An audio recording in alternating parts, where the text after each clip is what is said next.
So let's talk about our agenda. Our goal is to keep food safe from contamination during transportation. So I'm going to go over the rules a little bit for you.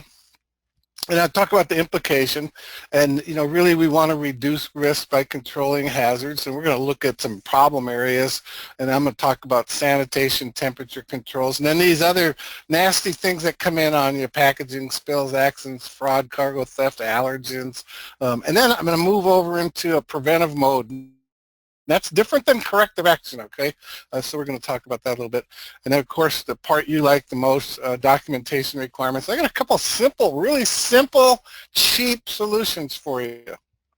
So here's the rules. All right, what's the goal?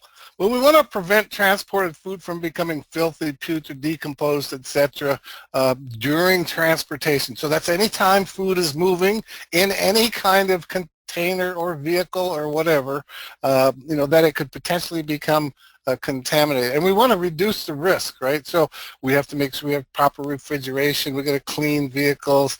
We want to protect the food during the transportation processes. The rules, by the way, finalized in April 6, 2016. April 17 is coming up real quick, and most of you better be in compliance by that time. So at the bottom there, you notice that these rules apply to shippers, receivers, loaders, carriers engaged in transportation operations, and that's primarily for food during transportation processes. So we've got our big three potential food safety problems, and that's bacteria, chemicals, allergens, herbicides, pesticides, etc., and other kinds of junk that can get into the food, including stuff from the road, stuff from casts, bird parts, wood chips, etc. And so we have to take care of all those things. In addition, we've got some things like food residues. We have what we call intentional adulteration, that's terrorism, economically motivated adulteration, which has to do with somebody turning off the cooler, the reefer, to save gas money, right? So that's not a good thing.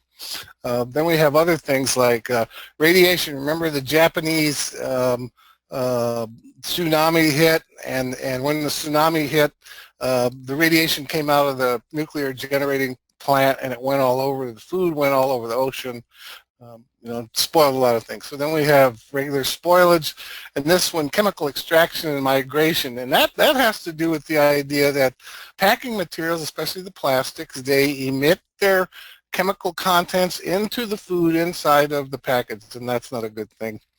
Last couple here.